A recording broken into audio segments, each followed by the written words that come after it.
जय श्री हरि विष्णु। आप सभी का आपके अपने YouTube चैनल पर स्वागत है। हमारे सभी शास्त्रों और पुराणों में कहा गया है कि एकादशी जैसा कोई व्रत नहीं है। इसके पालन मात्र से ही संपूर्ण पाप ध्वस्त हो जाते हैं और भगवान श्री हरि विष्णु की शुद्ध प्रेम तथा भक्ति प्राप्त होती है। एकादशी और द्वादशी व्रत रखने का अर्थ है भगवान को प्रसन्न करना। जो मनुष्य भगवान श्री कृष्ण की शुद्ध प्रेम भक्ति प्राप्त करना चाहता है उसे एकादशी व्रत का पालन अवश्य करना चाहिए। जिस प्रकार शरीरधारी आत्मा बाल्यकाल से युवावस्था और फिर वृद्धावस्था में निरंतर प्रवेश करती है, उसी प्रकार मृत्यु के समय आत्मा दूसरे शरीर में प्रवेश करती है। इससे धीर पुरुष भ्रमित नहीं होते। इसलिए हर एक व्यक्ति को अपना कर्म करते हुए परम कर्तव्य का पालन करना चाहिए और व्यक्ति का परम कर्तव्य है भगवान श्री कृष्ण की भक्ति और उनकी सेवा करना। और एकादशी हमें हमारे परम कर्तव्य की ओर आगे बढ़ाने में सहायता करती है। ऐसे ही परम पावन एकादशी आश्विन मास के शुक्ल पक्ष में आने वाली पापांकुशा एकादशी है। तो चलिए आज के इस वीडियो में हम पापांकुशा एकादशी की पवित्र पौराणिक कथा का श्रवण करते हैं। भविष्य उत्तर पुराण में भगवान श्री कृष्ण इसका महत्व बताते हुए युधिष्ठिर महाराज से कहते हैं कि अगर इस एकादशी का पालन संपूर्ण निष्ठा और श्रद्धा भाव से किया जाए तो वह व्यक्ति के समस्त पाप नष्ट कर देता है और इससे अश्वमेध यज्ञ या 100 राजसु यज्ञों से मिलने वाले पुण्य के बराबर पुण्य फल की प्राप्ति होती है। वह परम पद को प्राप्त कर सकता है। इस दिन उपवास करके भगवान श्री कृष्ण की भक्ति में ही अपना संपूर्ण समय व्यतीत करना चाहिए। जो व्यक्ति संपूर्ण निष्ठा और भक्ति पूर्वक इस दिन का पालन करता है उस पर भगवान अवश्य प्रसन्न होते हैं। एकादशी के दिन उपवास का जितना महत्व है उतना ही उसकी कथा का श्रवण करना भी आवश्यक है। एकादशी कथा महात्म्य को सुनने से भी पुण्य फल अर्जित होता है।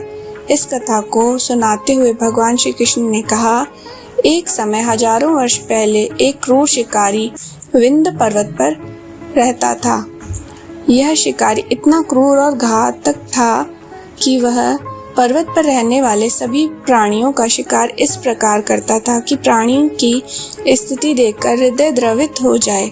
वह पर्वत पर रहने वाले पशु पक्षियों का तो शिकार करता ही था, लेकिन कई बार तो वह उनके एक एक अंग को काटकर उन्हें अधिक वेदना भी देता था। इस प्रकार पाप कर्म करते हुए वह अपना जीवन व्यतीत कर रहा था। उसके इस प्रकार के पाप कर्म देखकर स्वयं यमराज ने भी नरक में उसका स्थान निश्चित कर दिया था। अब उस अज्ञानी को किसी के द्वारा पता चला कि वह जो कार्य कर रहा है वह अत्यंत द्रुत युक्त कार्य है। इसके कार्य के परिणाम स्वरूप मृत्यु के पश्चात उसे नरक की यात्रा भुगतनी पड़ सकती है। अब देखिए, किसी भी प्रकार का कष्ट भुगतना किसी को अच्छा नहीं लगता। भले ही वह स्वयं किसी और को कष्ट क्यों न पहुंचाता हो, लेकिन अपने आप को किसी भी प्रकार का कष्ट हो यह सोच मात्र से ही व्यक्ति भयभीत हो जाता है। और वैसे भी नरक का नाम सुनते ही सब भयभीत हो उठते हैं।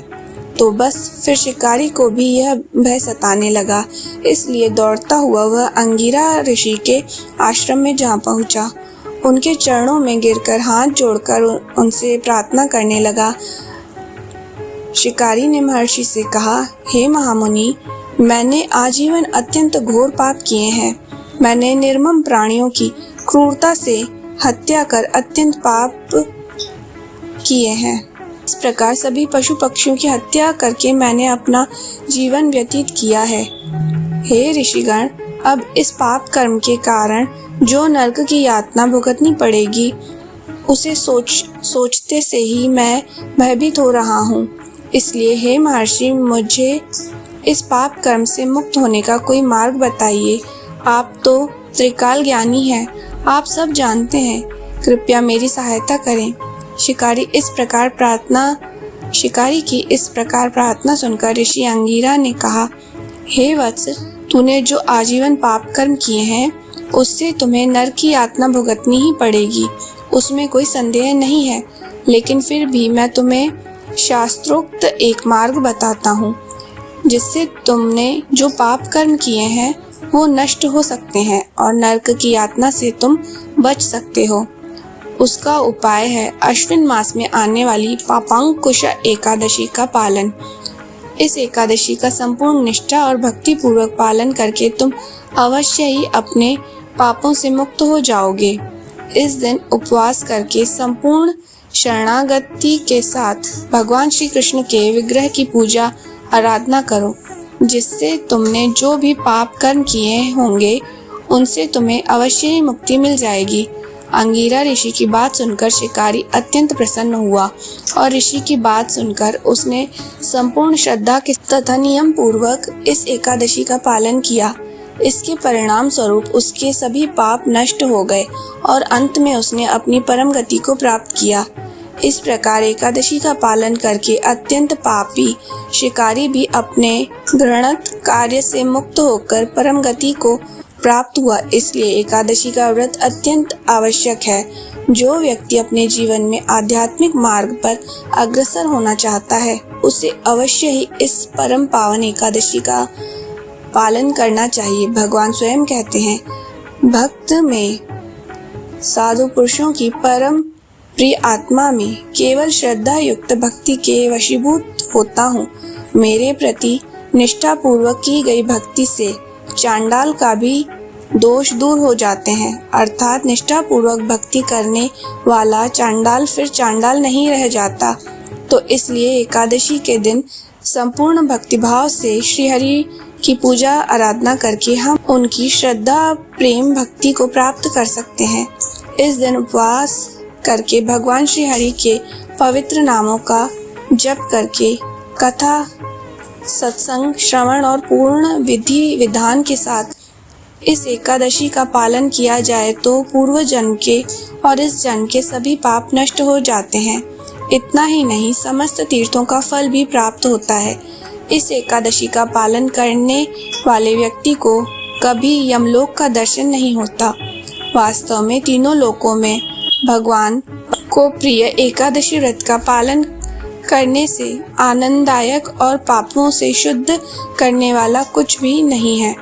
जैसे माता के आश्रय में रहकर ही समस्त जीव जीवन धारण करते हैं, उसी प्रकार एकादशी द्वारा प्राप्त शुद्ध प्रेम भक्ति के आश्रय में रहकर ही परम गति प्राप्त हो सकती है। जब तक व्यक्ति भगवान पद्मनाभ के इस पवित्र दिन एकादशी व्रत का पालन नहीं करता है तब वह पापी रहता है और उसके पूर्व जन्मों के पाप उसका पीछा नहीं छोड़ते। जो भी मुक्ति का इच्छुक है, स्वर्गीय लोक में उन्नत होना चाहता है, उसे पापांकुश एकादशी का पालन करना चाहिए। इस एकादशी से प्राप्त पुण्य फल गंगा, पुष्कर, कुरुक्षेत्र में स्नान से भी कई गुना ज्यादा है। तो इसलिए इस पूर्ण पवित्र पापांकुश एकादशी का निष्ठा पूर्वक पालन करिए। तो चलिए पापांकुश एकादशी का पालन करते हुए हम एकादशी देवी से प्रार्थना करते हैं कि वे हमें भगवान श्री कृष्ण की शुद्ध प्रेम भक्ति प्रदान करें। भगवान श्री विष्णु आप सभी पर अपनी कृपा बनाए रखें। जय श्री हरि विष्णु।